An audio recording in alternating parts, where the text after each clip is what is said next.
Before we get started, I wanted to tell you about our 2026 reading challenge. It's a simple, nostalgic way to be intentional with your reading and to dream about the year ahead. One book per month with options for you as an individual or for your family. If you love lists and cozy reading plans, this one's for you. You can download the challenge now. Head on over to www.bookishflights.com/read/2026 reading challenge, or just click the link in the show notes. Happy reading!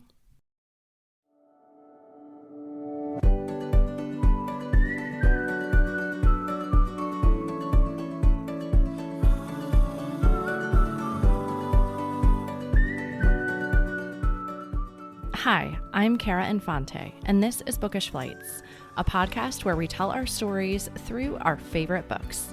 Each episode features a bookish guest where we will talk about reading, life, and the seasons we're in, all through a thoughtfully paired book flight of recommendations for you. If you're looking for meaningful book recommendations and a space to slow down, you're in the right place. In today's episode, I am chatting with Susan L. Combs. Susan is the president of Combs & Company, a full-service insurance brokerage based in New York City. Susan started the company at 26 years old with a drive to do more, better. Susan is a Missouri girl in a New York world, and it's the lessons she learned during her Midwestern upbringing and 2+ decades in New York City that are the basis of her book, Pancakes for Roger. The insights contained in these pages come from family, friends, colleagues, and life in general. But the most important teachings are from her late father. When Susan's not running her business or trying to help others through their own challenges, you can find her flipping tires at her beloved CrossFit gym, supporting the Missouri Tigers, the Kansas City Chiefs and Royals, or slaying the dragons that have come her way. Welcome to the show, Susan. Thanks, Kara. I am so excited to have you on the show today. You were like all demure, and I'm like, when's she gonna kick it up? She's gonna kick it up. Yeah. You were all excited earlier, and then you're like, okay. Yes, yeah. Thank you, well, listeners. It's funny because I'll go record the closing on episodes, of course, after I edit, right? And then I have to match my tone of voice to like what we were doing in the interview. And it's really challenging when you're doing that at like 9 p.m. Well, I laugh because I have an Italian mother-in-law that's stereotypical Italian, let's just say. And so it's just like everything's big and dramatic, and she's just like very loud. But she answers the phone, she's like, hello. And we're like, who the fuck is this? Like, it's just like, this is not her. What happened to you? Where is my mother-in-law? Well, I love to start off with, I feel like we are so much more than our bios. So can you tell me a little bit about who you are? Oh God, it depends on the day. I mean, like today, I have an interview with you. I work as an expert witness on the Affordable Care Act all across the country. So I have a deposition later today, and then a staff meeting, and then another podcast interview. So and it's open enrollment in my world. So with health insurance. So it's pretty busy, but and then, yesterday I have 2 farms in Missouri. So I was dealing with farm stuff. So I wear a lot of different hats. People are always like, how do you get it done? How do you do it all? And my first response is, I don't have children. And so instead of children, I own 4 businesses, and those are my kids. Yeah, I feel like military life is, and you're being, having raised in a military family, I feel like, and maybe others, but I don't know anything much different, but it's like you're spinning multiple plates at the same time. And I always tell people moving with the military is a bit like throwing everything in the blender and then spinning it around and then letting it land in a new place and figuring out how to put that all back together into a life again. Yeah. Because you're resetting everything all the time, but do you think your upbringing, made you who you are today, but has helped you run 4 businesses? Because I can't even imagine. I had a dad that had 2 full-time careers when you really think about it. And so because he was military, he was in 3 branches of our armed services for over 30. I have to give him the 39 years and 4 months because he was very adamant about he had that extra 4 months in there. But he was also a civilian judge. So to say I had a strict upbringing was kind of an understatement. Yeah. And then he also had the farms. So, I grew up with like having a father that like just made it all work. And he was a very present dad too. He wasn't like one that just didn't interact with us, didn't go to our games or things like that. I mean, he was very active father too. So I think since I had that as an example, was I didn't feel like that I was confined by just one thing. Like if I Yeah. had different interests, or because just like I think that it's irresponsible for us as a human to make your spouse everything. Like Yeah. it is too much responsibility to make one person absolutely everything. I mean, of course I love my husband. Of course he's like my best friend. Of course, like whatever, but at the end of the day, I need my friends. I need my family. I need like other things in my life. And so with my dad having kind of the different interests, I think I've allowed myself to have that too. Because my career is very analytical, very, spreadsheets and law and contracts and things like that.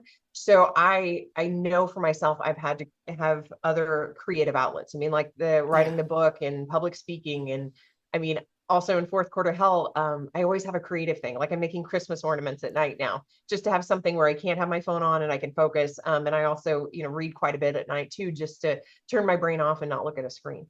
Yeah. Yeah. I think that is incredibly important information. And I think we talk about that a lot on the show of just having things that fill you up, for lack of a better Yeah, term to say that. But, or in your case, what you're saying is using a different part of your brain. When you're done with that part, the analytical part, put that aside and then let yourself, use it in other ways. And I think absolutely. that's so important. And most of the time here on the show, right, we're talking to readers or people that are creative, whether they're writers or doing other things. And so it's a great place for that, but also a good reminder. And I remember before my husband joined the Navy, so we're at 15 years coming up, and we went to dinner with like this family. They had 3 children, and I knew nothing. We both were not from military families, so we knew nothing of this life. So he's like, let's go to dinner with, it was his clinical instructor at the time.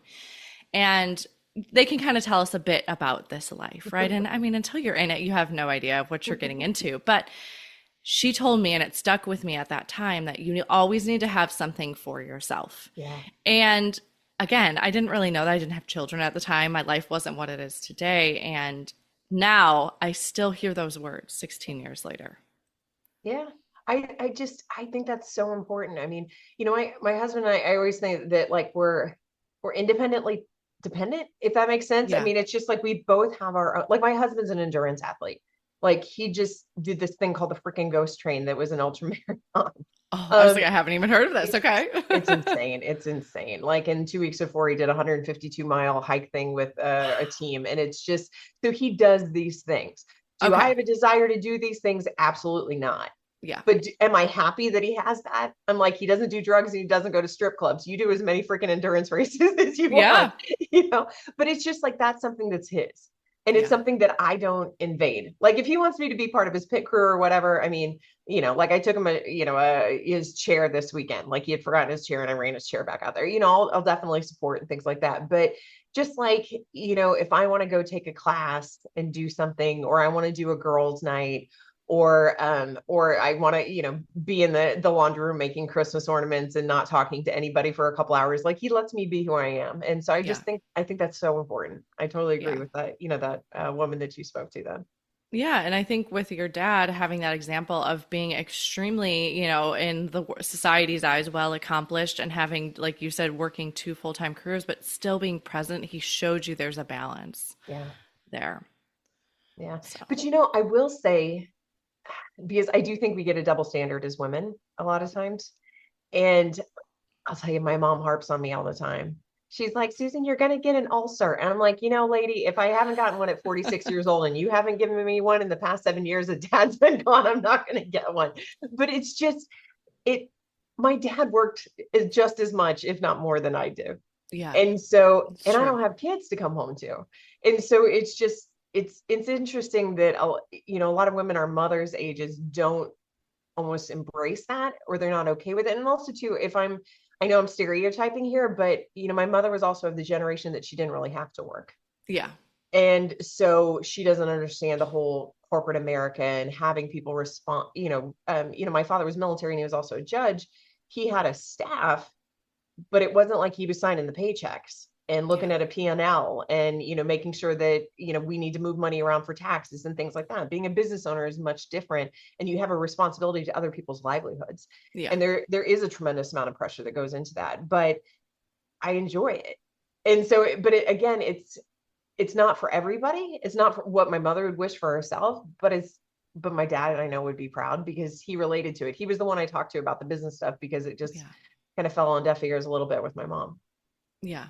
Yeah. And like you said, experiences are different, right? Yeah. And then we can understand it from that for sure. Yeah. Let's talk about your book, Pancakes for Roger. For the listeners that maybe haven't gotten an opportunity to read it yet, can you tell them a little bit about it? Yeah. So the full title of the book is Pancakes for Roger, a mentorship guide for slaying dragons. And so I was raised in a family that if you get a good piece of advice, it is your duty to share it with somebody else. Oh, And I like that. to be honest, like, I never had aspirations of writing a book. It wasn't something, I think a lot of people get that pull and they want to do that when they're much younger. I was a kid that, like, reading retention was a hard thing for me. I'd read a sentence 17 times before it would go into my head. It just was nothing I ever aspired to do. And, I lost my father in 2018. And I feel like a lot of times when you lose somebody that's kind of a central person in a family, somebody has to step into those shoes. Yeah. And in our family, it was me. And so the first year, my father being gone, I mean, I kind of delayed the grief period for me because I was in such work mode. I mean, I literally had a minimum of 4 hours a week, every single week, into my work calendar called family office time. And so my mom knew about it because she was going to be getting mail. She didn't know what to do with things. I mean, my dad had, 8 bank accounts and 7 properties that I had to freaking figure out. And so during that time, since I didn't get a lot of time of grieving because I had work mode, writing the book was kind of a gift to myself. And to allow me that grief. I mean, I freaking ugly cried every single week. Yeah. And so what I always tell people is, like, this book is not flowery language. I mean, I'm a plain spoken person. You're not going to have to Google anything I say. I will tell you that when I had to record the audiobook, I kept messing up the word posterity. I kept saying posterity. And that's when it occurred to me, I'm like, I don't even freaking say that word. Why did I put that word? Yeah. But so that's probably the hardest word. If you can say that or read that word, you're going to be good. But so the book is separated in 4 sections: self-love, family, and career. And it's written in what we call vignette style. So the shortest chapter, I think, is like a paragraph. The longest is maybe 10 pages. But it's just kind of like plug and play advice. I mean, I had an uncle that told my mom when my brother was born, he's like, Gloria, people are going to give you all this advice. Take what you want and throw out the rest. So that's kind of what I think about with this book. I mean, there's going to be things that resonate with people immediately, but there's going to be other things that they don't. They can, like, set it aside and be like, okay, you know what? I can use it later, or maybe it could help them with a friend. I've also had friends that say I almost use it as a daily read. So they read just like 1 chapter a day. And I think that's kind of cool. But it's just, my dad wasn't supposed to be the majority of the book. My dad was supposed to be a chapter. And interesting. Okay. So when I publicly speak, a lot of times I used to end it with what I called, like, unsolicited advice. So it'd be just like cool quotes from people that I gotten in my life and just kind of like some funny stories behind it. So I always thought that, hey, if I ever did a book, that would be how I wrote it. And when I started writing the book, that was the intention. So it was like, okay, give the quote about the person, give a context about their story, and then, like, how this impacted my life and how you can use it. Like, that was the plan.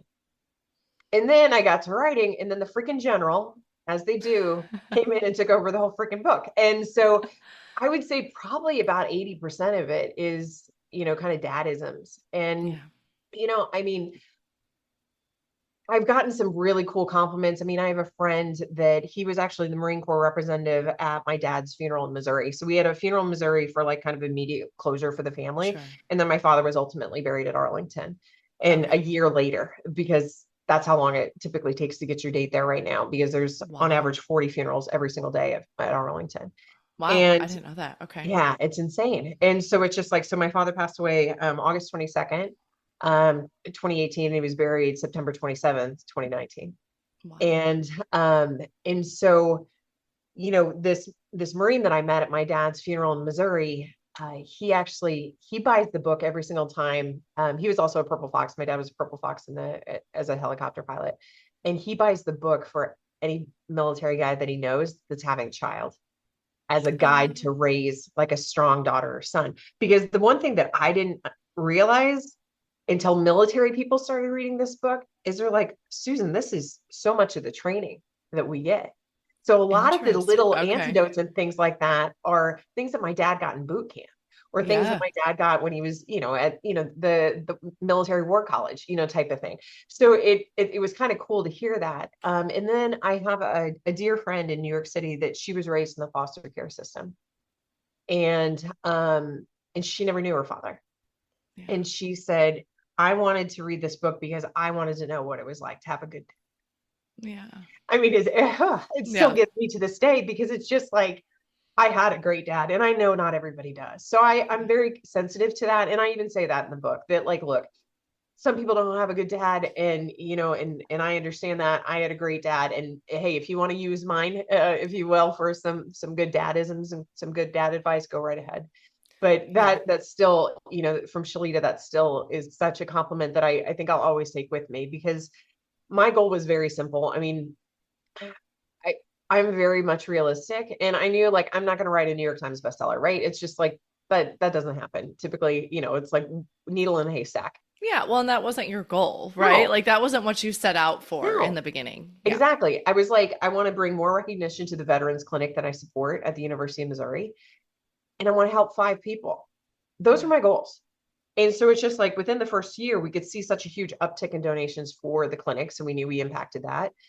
And within the first week, I had 5 emails from people saying Yeah. that they felt like I was writing the book directly to them, or this was the book I needed at the time that it came across my desk.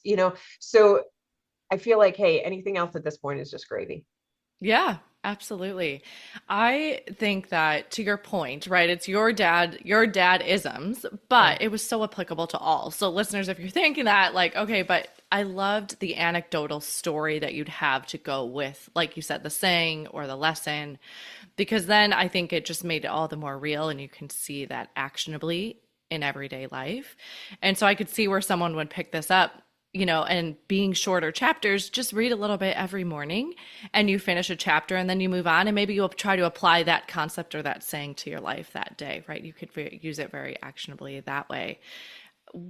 I imagine that this was very healing to write based off what you're saying. Yeah. I mean, it was very cathartic. I mean, Yeah. it was. I mean, it still it's emotional because Yeah. it was my dad. And I needed to give that gift to myself. And during the writing, that's when I realized that I had really kind of done myself a little bit of disservice on the grief. I mean, my brother and my mom, they all like they processed, they checked out of life. They didn't show up Yeah. to work. They didn't go leave the house. I mean, I didn't have that luxury. Yeah. And um, I will say that um, you know,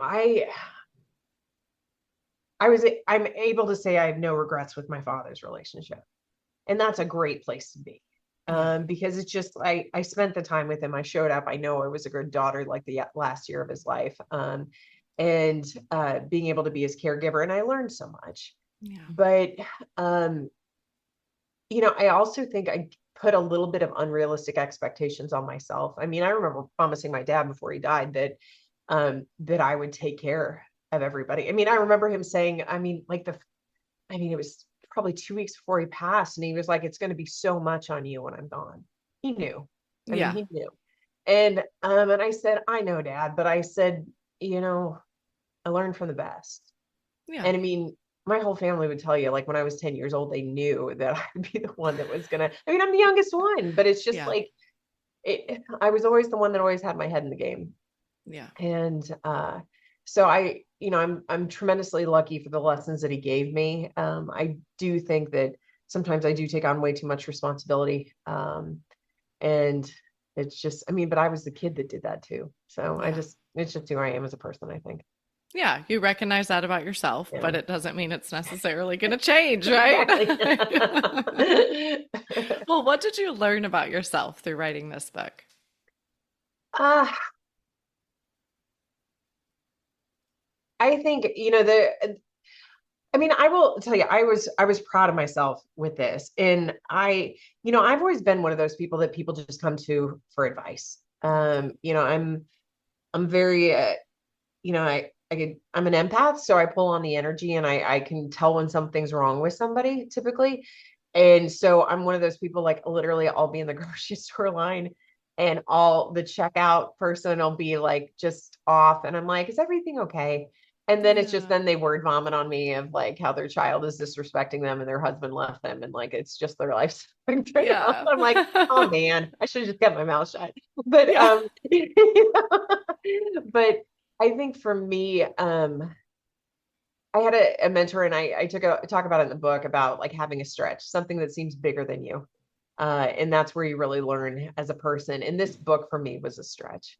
Yeah. This was putting myself out there in a way that I never had before. I mean, I've always been a pretty much an open book. You can ask me what I think. I mean, I'll tell you how to fix your whole life. But, but it's one of those things that I just, it's scary, Yeah. because it's just like, who does this girl think she is? You get that a little bit. I mean, you get that, I've never been a big person on imposter syndrome. I mean, I know a lot of friends that struggle with that. I grew up as a confident kid. I mean, I was a fat kid and I was still confident and funny, so for me, I think it was really kind of extending myself, doing something because again, I tend to be an analytical person and not creative, and it forced me outside my comfort zone and to be a little bit more creative. And so I think those are probably the biggest things I took away from it. Yeah. And I could see that, right? Where you're pushing the boundary and then you prove to yourself you can do that. Like that's an Yeah, incredible accomplishment. Congratulations. thank you. Yeah. Well, let's switch gears a little bit and let's talk about who you are as a reader. Have you always been a reader? You know, I yeah, I think so. I mean, I was always like, I mean, I had friends that would, I mean, I was like not the like read oh God, what was it so big when we were in high school? Like the Lord of the Rings and the Oh, Hobbit and yeah. all that stuff. Like I was never like a fantasy person. I was always a murder mystery person. So Yeah. like my ultimate author is Harlan Coben. Okay. I've read absolutely everything. I just started his latest one that he co-authored with Reese Witherspoon, which is Oh, it's a yeah. I very saw different that. kind of Okay. yeah book right now. So it's interesting. And I think it's gonna be a lot different than some of the things. There's always a big twist with his, and I just absolutely love him as an author. Philip Margolin's another one that I just absolutely love. But um full disclosure, I'm in recovery. I've been sober for 23 years. And so I everything's love always it. an excess for me. So I read Yeah. everything that somebody writes. I just have to. So I've read absolutely everything both those guys have written. But I would say ever since I've become an author, I've forced myself to be more open and more diverse in my reading. Yeah. So there's like, what is the book? It's like 1,000 pages, The Crescent. Oh, the Crescent City book. Yes, I would never have picked up something like that. Yeah, Absolutely. especially being fantasy, right? Oh, Like it's in this, yeah. and so my business partner gave me that book, and I'm like, I look at her and I'm like, really? And she's like, we're trying new things, Susan. I'm like, okay. And I read it. I read the whole book and I was surprised, like, oh, this is really interesting. I don't think I'm ever going to be like a Yeah. fantasy genre person. It's just not my thing. But it was good to read things a little bit different outside my comfort zone. I mean, to be honest, I don't read a lot of books like I wrote. I'm not a self-help, type of Interesting. Okay. I know it's kind of funny, but I did read the Let Them theory. Yeah.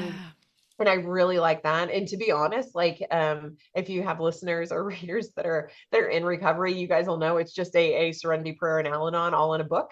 I mean that's what the Ah, Let Them theory is. So it kind of reinforces, if you have anybody that's in a 12-step program, that those lessons will definitely resonate. And so yeah. I like that book. And then I've been trying to do a little bit more historical type of things. Yeah. And or I really like historical fiction with like Yeah. strong female characters and things like Those are my that. Like the go-to. Rose Code, the Alice Code, Yeah. those are just absolutely incredible books that I've gravitated to as well. Yeah. That's my go-to realm if I had to, like those unsung heroes, right? Of history that and you're like, how did I never know this Yeah. story about this Yeah. person? They suck me in Yeah. for sure. How in your busyness do you find time to read? Yeah, I mean, I am a live and die by my calendar type of person. And I will tell you, so I usually have a physical book that I'm reading, Yeah. and then I have an audiobook. That's usually how I'm doing it. So Yeah. I usually do the audiobook as I'm getting ready for work. Love it. And having breakfast. So that could just be 20 minutes in the morning, Sure. to do something a little bit different. And then I usually read my physical book like before I go to bed. Yeah. And then that's just kind of my wind down time too. But just like anybody, you start getting into a book and then it's just like I miss my friends, and you have to like hit pause and be like, you know what, I got 20 minutes. Let me just take a quick break Yeah. and get it in there. But I'm typically, audiobook in the morning, and then physical book at night. Yeah. I read very similarly. Like use the audiobooks in the day, when I'm folding buckets of laundry or Yeah. whatever it is, right? The mundane tasks of life Uh-huh. are so much better when I have an audiobook in my ears to do that. Yep. Well, you have brought a few books with you for a book flight today. Can you tell us how you chose these books? Yes. So, I mean, you had said like what books have been impactful.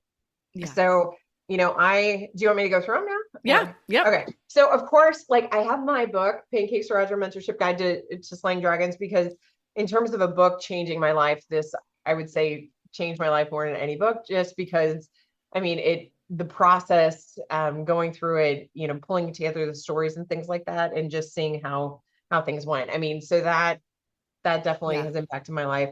The second book Absolutely. I brought was Signs, Okay. which is by a medium, Laura Lynn Jackson, The Secret Language of the Universe. And just because I believe this doesn't mean you need to believe this, but because it's a little bit woo woo. But I believe that the people that have passed in our lives are just kind of out of our reach. Yeah. And so I had a good friend that gifted me this book on the 1 year anniversary of my father passing. And Laura Lynn actually lives in New York, Okay. and I was able to meet her and go to one of her seminars, and it was pretty cool. But it talks about, asking for signs from people that have passed, and if you ask for them, you'll get them. I And love it's it. about staying open to those things. And so it honestly changed my life, because it made me look at the passing of my dad a little bit different, and to still be able to talk to him in my head, when I'm having a Yeah. bad day or I need something, or, I could say like, Dad, I really need a big sign today because it's just going to be a really long day. And then I'll get a helicopter flying overhead, or, I'll around the corner and there'll be a woman wearing a sunflower dress or something like that. And so that's really changed my life. And then Yeah. recently, um, I read this book by Kevin Hazard. We were talking about it a little bit. It's called The American Sirens. Yeah. And so there's it's a story about the first paramedic crew in the United States and how the paramedics got started. And it was actually, a Black EMS crew called the Freedom House in Pittsburgh. And it That talks sounds so about cool. when CPR was created, and how, before the first paramedics, it was the cops in the funeral homes going when something Wow. happened, and they weren't medically trained to save lives.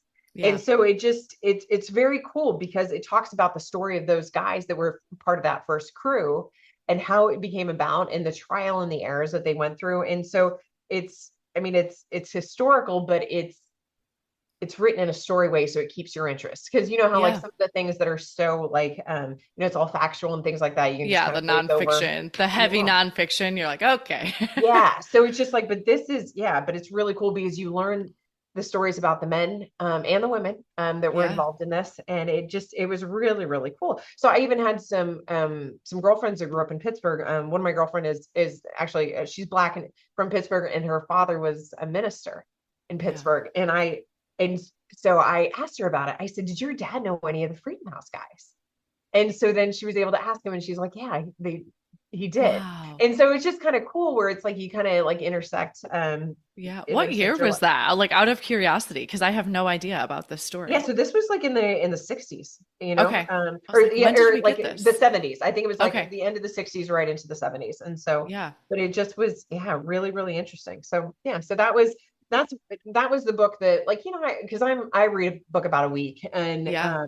and then but when I got to this one, I slowed down and I really took my time, and I was like, oh, it was just really interesting. I really enjoyed that book. So those are my three Yeah, favorite I'll have books. to add that one to my list because there's this whole genre of books I feel like that are historical nonfiction. And again, you hear that first off and you think, oh gosh, they're going to be like the war novel, again, they're not even novel, right? Like a war story where you're just getting the nitty gritty details of that, like the War of 1812, let's say. Yeah. But there are so many books now coming out that are this historical nonfiction. And have you read The Library Book by Susan No. Orlean? I'm gonna have to write that down. And I believe it's called The Library Book. It's got a red cover, and there was a massive fire at the LA library. And it's a true story. And it's about how they tried to save all these books with this catastrophic library fire. And it was unsolved. It happened in the mid 80s. And it was absolutely fascinating. Like, and I was like, I guess I was born in the 80s. Yeah. So like maybe I didn't hear, but I don't know. It took me for a ride, and it read exactly like a novel. So it could be another book that you might enjoy. Yeah, as well. I wrote it down. Yeah. I'll have to put it on my list. Yeah. Well, thank you for bringing those books with you today. How I love to end our show is with a speed round of questions you can answer really quick. Are you a rereader? A rereader? No. Yeah. Okay. What is one book you've read that has changed your life? Signs, I would say. Love it. Where is your favorite place to read? So, my husband and I bought a house up in New Hampshire about a year ago. Okay. And I have this beautiful brick fireplace that I have I also like to do photography. So I have black and white photography on it, and I have a cowhide rug and a recliner, and it's my favorite place to read. Yeah, that sounds delightful. Like just so cozy. Yeah. Lastly, what are you reading next? So I'm reading the one that I mentioned about I'm horrible with the names. So like the new Harlan Coben and yes, and Reese Witherspoon. And then you would ask me, I'm cheating You're good. on my Audible account to see what's the name of the book. It's called Verity. I know that. Yeah. Oh yeah, by Colleen Hoover. One.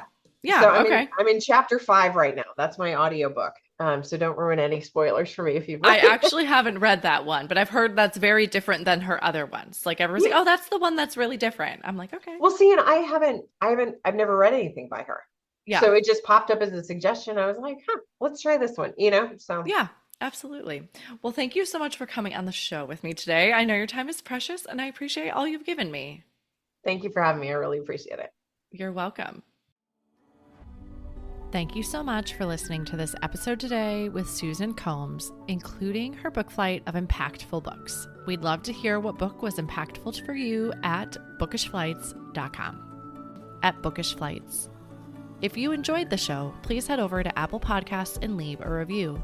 Your review not only helps the show, but it also helps the podcast to reach others. Make sure you are subscribed on Apple Podcasts or Spotify to make sure you will not miss an episode. That's it for today. Thank you so much for listening. As Emma Thompson said, I think books are like people in the sense that they'll turn up in your life when you most need them. Cheers to you, dear readers. Until next time.